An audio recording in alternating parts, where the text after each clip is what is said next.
নমস্কাৰ প্ৰিয় দৰ্শক, মই ইন্দ্ৰাণী আপোনালোক আটাইকে পুনৰ এবাৰ মোৰ পাকঘৰত স্বাগতম জনাইছোঁ। আজি মই আপোনালোকৰ সন্মুখলৈ লৈ আহিছোঁ পনীৰৰ এটা নতুন ৰেচিপি, চিলি পনীৰ। এই ডিছটো আপোনালোকে এজ এ মেইন কোৰ্ছ খাব পাৰে, নহ'লে বা স্নেক হিচাপেও খাই ইয়াৰ জুতি ল'ব পাৰে। ৰেচিপিটো ভাল পাব বুলি আশা থাকিল, গতিকে লাইক এটা নিশ্চয় দিব আৰু এই ৰেচিপিটো শ্বেয়াৰো যাতে নিশ্চয় কৰে। যিবোৰ দৰ্শক আজি প্ৰথমবাৰলৈকে মোৰ চেনেলত আহিছে, এইদৰে সুস্বাদু ৰেচিপিবোৰ চাই থাকিবৰ কাৰণে মোৰ চেনেলটো ছাবস্ক্ৰাইব কৰি ল'ব আৰু ওচৰতে থকা বেল আইকনটো দবাই দিব, যাতে মই আপলোড কৰাৰ লগে লগে ৰেচিপিবোৰ আপোনালোকে গম পাই যায় আৰু চাব পাৰে। আহক তেনেহ'লে দৰকাৰী সামগ্ৰীখিনি এবাৰ চাই লওঁ আৰু বনোৱা আৰম্ভ কৰোঁ আজিৰ ৰেচিপি চিলি পনীৰ।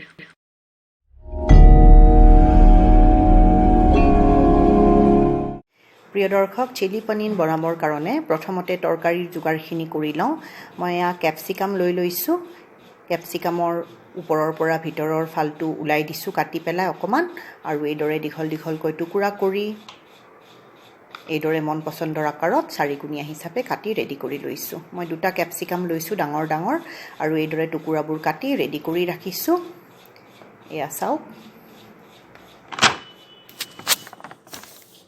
এটা ডাঙৰ পিঁয়াজ লৈছোঁ আৰু পিঁয়াজটো এইদৰে চাৰিডোখৰ কৰি কাটিছোঁ, আৰু পিঁয়াজৰ ভিতৰৰ পৰা এইদৰে পাহবোৰ মই ওলাই দিছোঁ। এইদৰে চাওক, মই দেখুৱাৰ দৰে কৰিব। মই অকণমান ডাঙৰ ডাঙৰ কৰিয়ে ৰাখিছোঁ। আপোনালোকে আৰু অলপ সৰু টুকুৰ কৰি পেলাই পাহবোৰ সৰু সৰুও কৰিব পাৰে। মই লোৱা পিঁয়াজটো অকণমান ডাঙৰ, গতিকে ডাঙৰ ডাঙৰ পাহবোৰ ওলাইছে, ৰেডি কৰি ল'লোঁ। আৰু এয়া গ্ৰীণ অনিয়নছ লৈছোঁ মই, এইদৰে বাকলি চেলাই পেলাই আগবোৰ অকণমান কাটি লৈছোঁ আৰু ধুই পৰিষ্কাৰ কৰি এইদৰে প্ৰথমতে তলৰ পৰা কাটিছোঁ। এয়া পিঁয়াজবোৰ প্ৰথমতে কাটি লৈছোঁ, কাৰণ পিঁয়াজবোৰ মই আগতে ব্যৱহাৰ কৰিম আৰু গ্ৰীণ অংশটো লাষ্টত ব্যৱহাৰ কৰিম। এয়া পিঁয়াজবোৰ কাটি একেলগে থৈ দিলোঁ কেপচিকাম আৰু পিঁয়াজৰ লগত। এয়া চাওক, আৰু এয়া গ্ৰীণছবোৰ কাটি লৈছোঁ এতিয়া। এইদৰে বৰ সহজ, পটককৈ কাটা হৈ যায়, আৰু এইদৰে কাটি এখন প্লেটত ৰেডি কৰি থৈ দিছোঁ। নহৰু লাগিব, আৰু নহৰু মই দেখুৱাৰ দৰে সৰু সৰু কৰি কাটি ল'ব মিহি মিহিকৈ। এয়া নহৰু 5-6 ফুটা লৈ লৈছোঁ মই, আৰু এইদৰে কাটি ৰেডি কৰি ল'লোঁ নহৰুখিনি। আদাৰ টুকুৰা এটা লৈ লৈছোঁ, আৰু এইদৰে মিহি মিহিকৈ কাটি আদাখিনিও ৰেডি কৰি ল'ম।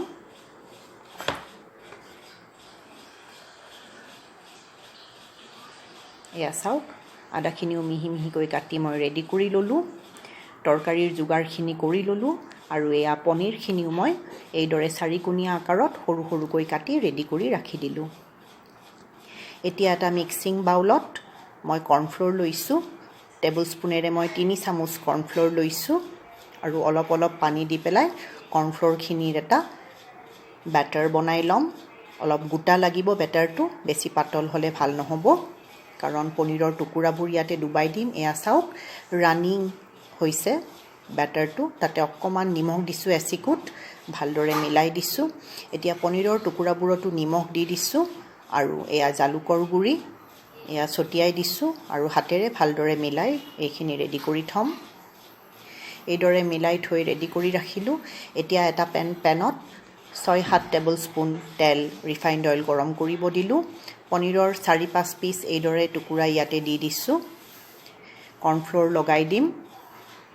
গোটেইখিনি পনীৰত কৰ্ণফ্ল'ৰ লগাই একেলগে ভাজিব নোৱাৰিব, অলপ দূৰে দূৰে দি পেলাই তেলত পনীৰখিনি ভালদৰে ফ্ৰাই কৰি ল'ম। অকণমান দূৰে দূৰে দিব, মই দেখুৱাৰ দৰে, নহ'লে কৰ্ণফ্ল'ৰৰ কাৰণে একেবাৰে আঠা লাগি ধৰিব, পনীৰৰ টুকুৰাবোৰ ভাল নালাগিব। আৰু এতিয়া মিডিয়াম ফ্লেমত পনীৰখিনি মই গল্ডেন ব্ৰাউন হোৱালৈকে এইদৰে লুটিয়াই দি ভালদৰে ভাজি ল'ম।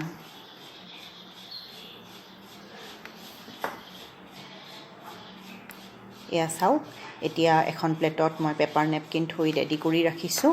এয়া পনীৰখিনি খুব সুন্দৰ গল্ডেন ব্ৰাউন কালাৰৰ হৈছে, আৰু এতিয়া পনীৰখিনি মই ইয়াতে থৈ দিম, যাতে এক্সট্ৰা তেলখিনি চক কৰি লয়।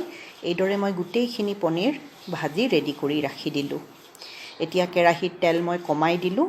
5 টেবুল স্পুন তেল দিছিলোঁ মই পনীৰখিনি ভাজাৰ সময়ত, পনীৰখিনি ভাজি তেল কমাই দিছোঁ।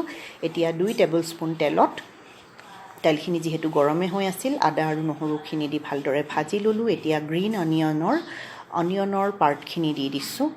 মই কেঁচা জলকীয়াও ব্যৱহাৰ কৰিছোঁ পনীৰ চিলিত, আপোনালোকে যদি জ্বলা সিমান ভাল নাপায় কেঁচা জলকীয়া নিদিলেও হৈ যাব। কেঁচা জলকীয়া আদা নহৰুখিনি অকণমান সময় ভাজি লৈ এয়া পিঁয়াজৰ পাহবোৰ আৰু কেপচিকামখিনি ইয়াতে যোগ কৰি দিলোঁ। এতিয়া মিডিয়াম টু হাই ফ্লেমতে চাইনিজ ডিছ সদায় বনোৱা হয়, গতিকে সেইদৰে মিডিয়াম টু হাই ফ্লেমত গেছটো ৰাখি নিমখ আৰু জালুকৰ গুড়ি দি দিছোঁ। নিমখ দিওঁতে সাৱধান, কাৰণ ইয়াতে মই চয়া চচ আৰু ভিনেগাৰ ব্যৱহাৰ কৰিম। চয়া চচতো নিমখ থাকে, গতিকে একেলগে যাতে বেছি নিমখ দি নিদিয়ে। এতিয়া এয়া চয়া চচ দিছোঁ, মই টিস্পুনেৰে 2 চামুচ চয়া চচ দিছোঁ আৰু এয়া ভিনেগাৰ টিস্পুনেৰে 2 চামুচ ভিনেগাৰ দিছোঁ। ভালদৰে মিলাই দিম। প্ৰিয় দৰ্শক, ভিডিঅ'টো যদি এতিয়ালৈকে চাই আছে লাইক এটা নিশ্চয় দিয়ে যেন আপোনালোকক মনত পেলাই দিলোঁ। এতিয়া ইয়াতে ভাজি থোৱা পনীৰৰ টুকুৰাবোৰ মিক্স কৰি দিলোঁ। খুব সুন্দৰ হৈ আহিছে, খুব সুন্দৰ এটা গোন্ধও ওলাইছে। আৰু এতিয়া ইয়াৰে ওপৰত গ্ৰীণ অনিয়নৰ গ্ৰীণ পাৰ্টখিনি দি দিছোঁ। ভালদৰে মিলাই দিম। খুব সুন্দৰ লোভনীয় হৈছে প্ৰিয় দৰ্শক, ৰেষ্টুৰেণ্টৰ দৰে হৈছেনে? এয়া চাওক, বৰ বঢ়িয়া হৈছে। আৰু এতিয়া 2 চামুচ মই যে কৰ্ণফ্ল'ৰ থৈ দিছিলোঁ, সেই কৰ্ণফ্ল'ৰখিনি ইয়াতে ঢালি দিলোঁ। যিখিনি কৰ্ণফ্ল'ৰত মই পনীৰ মিক্স কৰি ভাজিছিলোঁ, সেই ৰৈ যোৱা কৰ্ণফ্ল'ৰখিনিয়ে মই দি দিছোঁ। আপোনালোকৰ যদি কৰ্ণফ্ল'ৰ ৰৈ নাযায় তেতিয়া এচামুচ টেবুল স্পুনেৰে কৰ্ণফ্ল'ৰত অকণমান পানী মিক্স কৰি ইয়াতে এইদৰে ঢালি দিব, ভালদৰে মিক্স কৰি। এয়া হৈ গ'ল। কৰ্ণফ্ল'ৰ দিয়াৰ পিছত আৰু বেছি সময় ভাজি থাকিব নালাগে, জাষ্ট 1 মিনিট ভাজি পেলাই এইখিনি লৰাচৰা কৰি মই আপোনালোকৰ সন্মুখত গৰমে গৰমে আজিৰ এই চিলি পনীৰ বনাই পৰিৱেশন কৰি দেখাইছোঁ। খুব সুন্দৰ হৈছে, লোভনীয় হৈছে। আৰু পৰিৱেশন কৰাৰ সময়ত এইদৰে গ্ৰীণ অনিয়নছ অকণমান ইয়াতে গাৰ্নিচিঙৰ কাৰণে দি দিব। দেখাটো ধুনীয়া হ'ব, একেবাৰে ৰেষ্টুৰেণ্ট ষ্টাইল। আৰু এয়া গৰমে গৰমেই পৰিৱেশন কৰিব প্ৰিয় দৰ্শক, গৰমে গৰমেই খাব। যিকোনো চাইনিজ ডিছৰ লগতে পনীৰ চিলি খাই ইয়াৰ সোৱাদ লওক। Veg fried rice, chicken fried rice বা পনীৰ ফ্ৰাইড ৰাইচৰ লগত খাব। আৰু খাই কেনেকুৱা পালে কমেণ্ট এটা কৰি দিবলৈ যাতে একেবাৰে নাপাহৰে। আশা ৰাখিছোঁ আজিৰ ৰেচিপিটো আপোনালোকে ভাল পাব বুলি, গতিকে লাইক এটা নিশ্চয় দিব আৰু নিজৰ বন্ধুবৰ্গ আৰু পৰিয়ালবৰ্গৰ লগতো ৰেচিপিটো যাতে শ্বেয়াৰ কৰিবলৈ নাপাহৰে। আজি সময় উলিয়াই আপোনালোকে মোৰ এই ৰেচিপিটো চালে বহুত বহুত ধন্যবাদ। পুনৰ লগ পাম অতি সোনকালে।